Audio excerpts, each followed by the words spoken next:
if you have a question, and we'll follow the order from there. So, Coach Mainieri?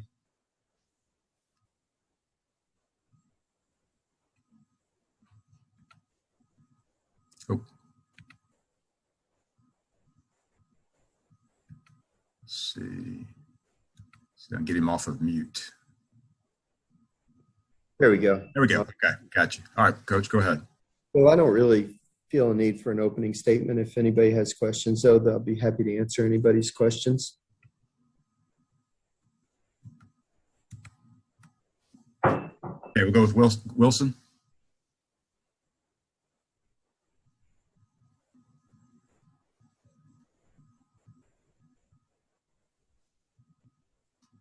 Oh, okay. Sorry about that. Hold on. Not sure why that's happening.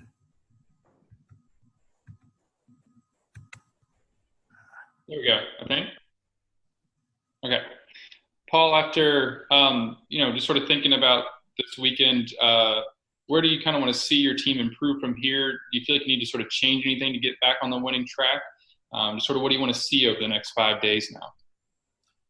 Well, certainly there's a lot of things we need to do to improve to get back on track and be competitive in the SEC. Wilson, that's no different than every year. We're only 12 games into the season, and you learn a lot about your team as the season wears on, and I'm certainly learning a lot about our team.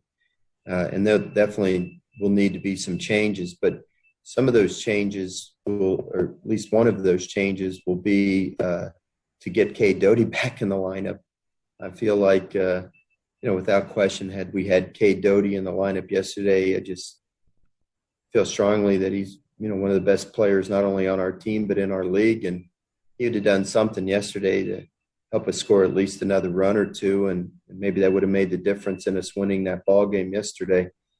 I knew runs were going to be really hard to come by yesterday because of, the wind blowing straight in, and when I looked at our lineup, I just felt that there were some parts of the lineup that were not going to be very productive for us offensively. And, you put Cade in the lineup, it just gives you better balance throughout your lineup. And it's amazing one guy can make that much of a difference, but it just allows you to do different things. And I knew I set us up, in, even with the way we had done it, but we had done it for a few straight days, but having left-handed hitters second, third, and fourth in the order, we were going up against a right-handed pitcher, and I was hopeful that by bunching those guys together that it would give us 2 or 3 rallies during the course of the game where that would result in 2 or 3 runs, especially when you added Cruz at the top of the order and Dugas in the 5-hole. I was hoping that combination would get us 2 or 3 rallies where we could score 2 or 3 runs.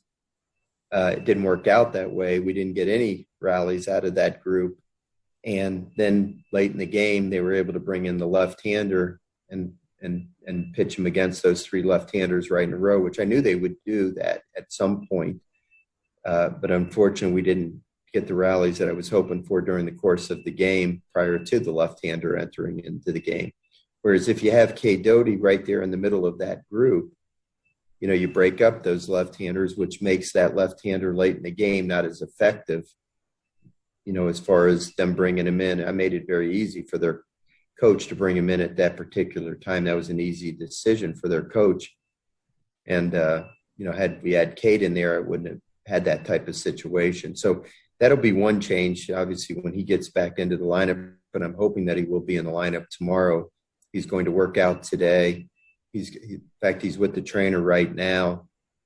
And then in a half an hour, he's going to go down to the batting cages and start to swing. And then we're going to take him out on the field and have him swing there. And then we're going to start hitting him some ground balls and see how he does out there. And if everything goes well, then he'll be able to play tomorrow night.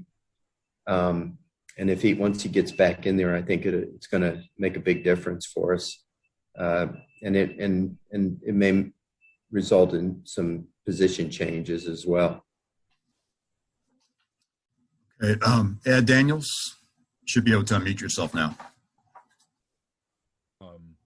Hey, Paul. Early in the season, is it wrong to have the inclination to read too much into what we saw, or is just how do you approach that? You mean the fact that we lost 2 of the 3 games? Yeah. Yeah, I think it's a little too early yet, to read into it. We've been playing very well. I don't know how many games we'd won in a row, like 7 games or something in a row. And we were hitting a bunch of home runs and pitching the ball extremely well. Look, this past weekend again, 2 of our 3 starting pitchers shut out the opponent for all the time they were in the game. Landon Marceau, 6 shutout innings. How many innings did A.J. Labus throw yesterday? Was it 6 as well? Yeah. So both starting pitchers had 6 shutout innings. That's a very positive thing. Obviously, Jaden Hill had a rough outing. But out of your weekend starting pitchers over the last 2 weekends, that's 5 out of 6 starts that were shutout starts. So that's very positive stuff. Obviously, we need to get Devin Fontenot on track. But we did have some very good relief performances, and I think getting the proper roles for those guys. Once we get out of the 5 games a week setup, we're going to be able to use guys out of the bullpen in a more defined way. But because we have so many innings to pitch, like for example, Will Helmers, who's going to be starting on Wednesday against UNO, which will limit what he can do on the weekend. But I think Will Helmers is going to be a guy that you can bring in relief of A.J. Labus after the 5th inning and give him the ball in the 6th inning, and he might be able to give you the 6th inning, 7th inning, maybe even the 8th inning, as opposed to just trying to get a 1-inning type of thing out of him. I think the same can be said about Blake Money, which he proved that he could do. Garrett Edwards, I think, is going to continue to be a real force for us, as will Ty Floyd. But we need to get guys like Mikhail Hilliard and Devin Fontenot, the veteran guys, going for us and strengthen our bullpen a little bit more. For the most part, we've been swinging the bats really well. If you really analyze these 2 games that we lost this weekend, the first game was, you just got to call it an aberration. When is Jaden Hill going to go a third of an inning and give up 8 runs?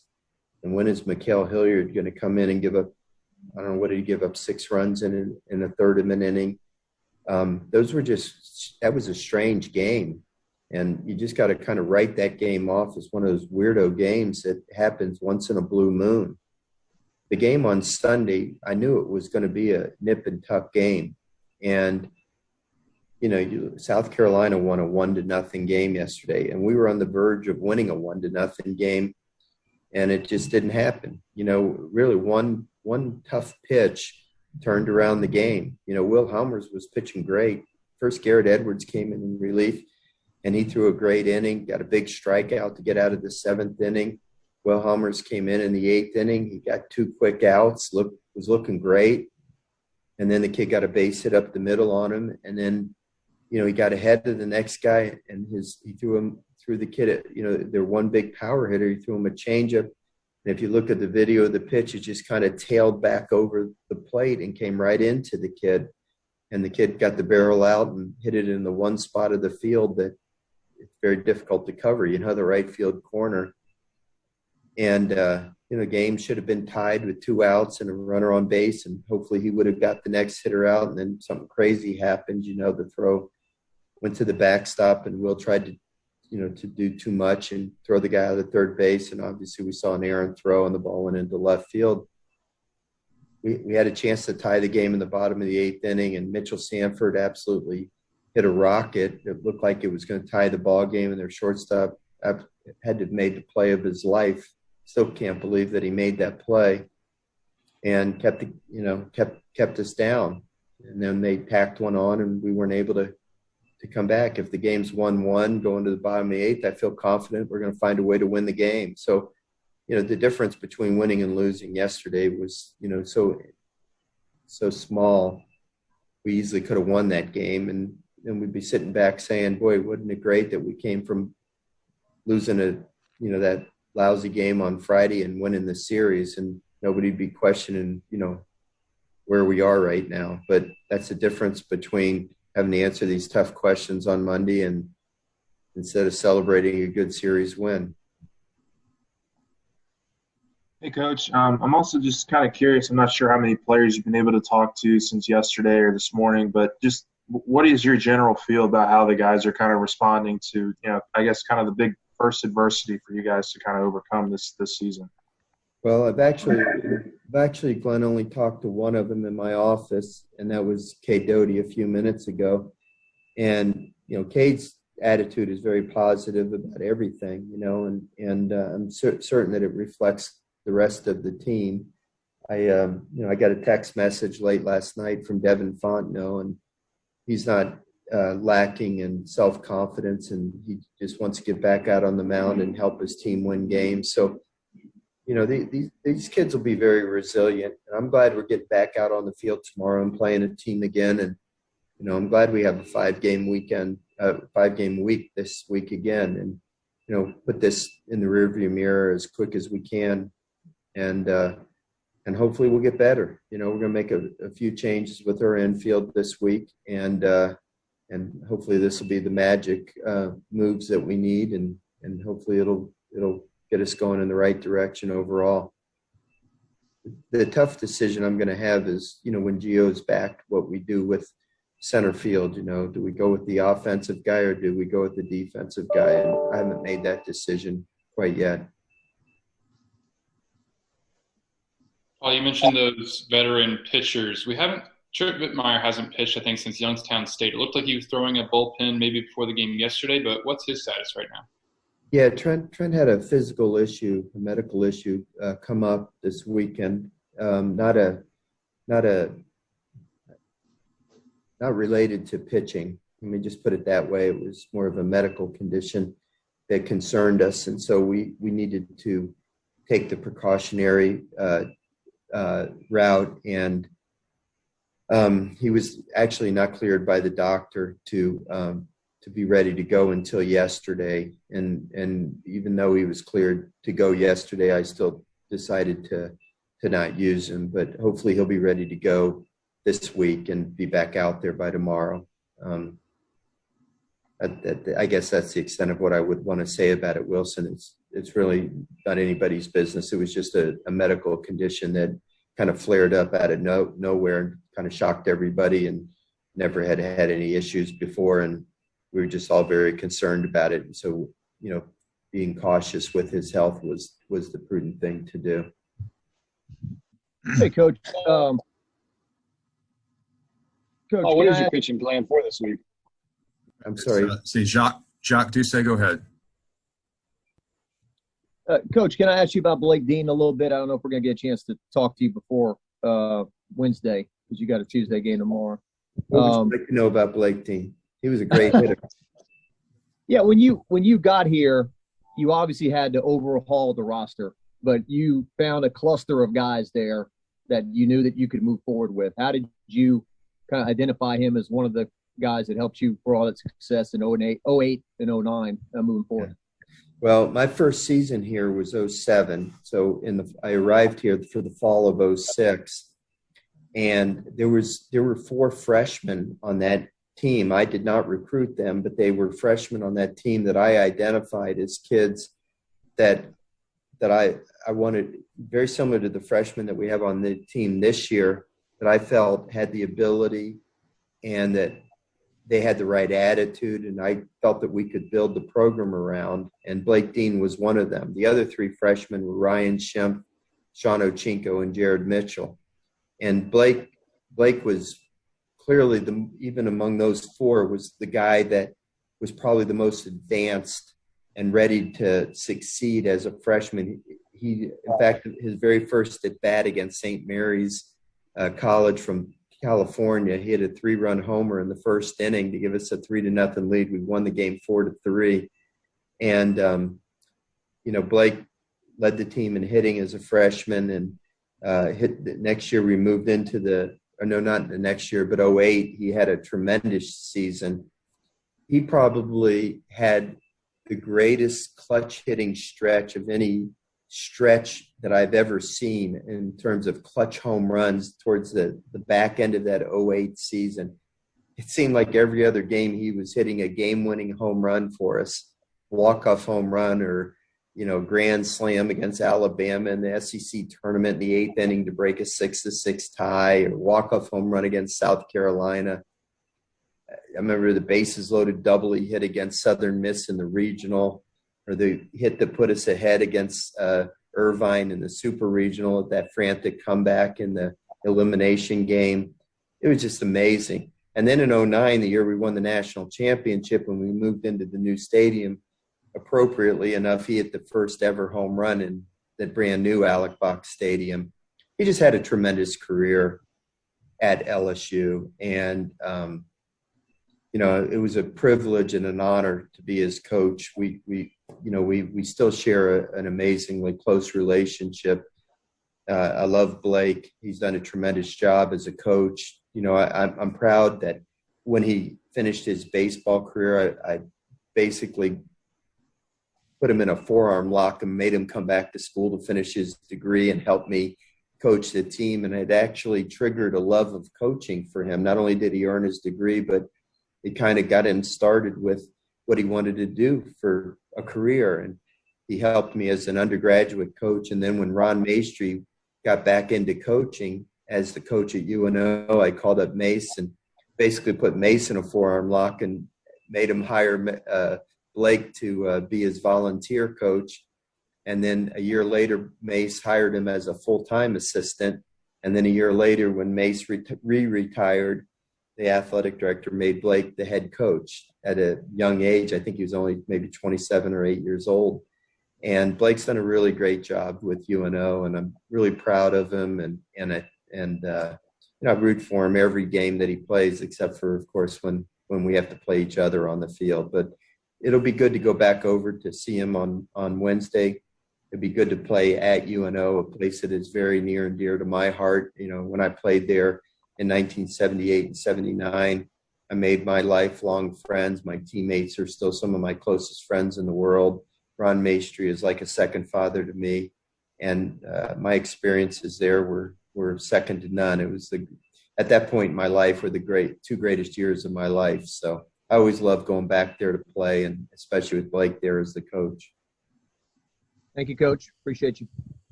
Let's see. I think Michael Cobble had a question. Yeah, sorry, I'm using my phone, so I can't do the chat thing. Coach, I was just curious what your rotation was going to be this week with your midweek games and setting up the weekend. Tomorrow night against Texas Southern, we'll pitch left-handed pitcher, freshman left-handed pitcher Javen Coleman. And then Wednesday against UNO, we'll pitch right-handed pitcher Will Helmers, freshman right-handed pitcher Will Helmers. And you plan on the weekend staying the same, no shuffling there? Correct, yeah. Jaden Hill, then Landon Marceau, and then A.J. Labus. Thank you. Sorry you had to play second fiddle to Jacques Doucet there, Michael. That's all right. It happens a lot these days. Let's see. Ed, do you have another question? Yeah, Coach, can you talk about a couple of things about starting Helmers in New Orleans on Wednesday? Is that something you wanted to do for him, or is that just the way you felt you had to pitch it? And two, do you miss not playing any games at Zephyr Field? Because I know you played a lot of games there in the past against different opponents, the Pontiff Classic and all of that stuff. So your thoughts on both of those things, please. Well, let me answer them in reverse order, Ed, if it's okay with you. Yeah, I very much miss playing the games at Zephyr Field. It was something we look forward to every year. Obviously there's quite a fan base for LSU baseball in the city of New Orleans, and those fans don't often get a chance to see the LSU Tigers in person. Tickets sometimes are very hard to get here in Alec Box Stadium with as many season ticket holders as we have. And when we come to play at Tulane or come to play at UNO, I'm sure the tickets are somewhat limited there as well. So when we played at Zephyr in the Wally Pontiff Junior Classic, the tickets were available for anybody that wanted to come. And it just seemed like the folks had such a great time. They were able to have a cold one and, not get overly rowdy, you know what I mean, but have a lot of fun in the stands. And There was a lot of interaction with the fans in the stands, and I personally just loved it and enjoyed it. It, brought me back to the days that I lived in New Orleans and just being around fun-loving people. And I just love the city. I know I married a girl from New Orleans, and it's our favorite city in the whole world, next to Baton Rouge, I guess now. But when the stadium, when the I always call them the Zephyrs, but the Baby Cakes moved out and the stadium was not kept up. We were still supposed to go there the next year to play Tulane in the Wally Pontiff Classic game, and Travis Jewett, the coach from Tulane, was towards the end of the last season of the Baby Cakes, went out to throw out the first pitch of a game, and he called me the next day, and he was telling me that the field was already pretty much not being kept up to standards. And he really questioned whether or not we'd be able, by the following spring, the next year, what the condition of the field was going to be like for us to be able to play. And he was very concerned about it, and so was I because of his concern. And I'd already started to think about it myself. We both decided that it probably wasn't going to be the thing to do, because without them having a tenant there, and I heard they were going to be playing rugby games and everything else out there on the field, that it probably wasn't going to be a safe conditions to put our players into. So we decided to move the Wally Pontiff game to Alex Box Stadium. And then, of course, the game was never played because of the pandemic kicking in and the season being canceled and so forth. But, yeah, it's we had played there every year since I had become the coach, 14 years ago. And it's kind of a void, to be honest with you. It's something I always look forward to, and hate the fact that we don't get to come to New Orleans and play there. And it's an experience that I feel bad that our players are missing out on, and it's an experience that I feel bad that I personally am missing out on. And I feel bad mostly for the fans that got to come to the game and enjoyed the experience itself. As far as Will Helmers goes, Will pitched so well last week in a start against Southern, and we're trying to get Will a couple of starts before the SEC season kicks in. Not 100% sure that we're going to move him to the bullpen when the SEC schedule starts, but leaning in that direction. So we just want to get him some innings, and just felt that this was, he was either going to start the Texas Southern game or the UNO game. And, after the rough start that Javen Coleman had, we just felt that the proper thing was to start him on Tuesday against Texas Southern and go with Will on Wednesday.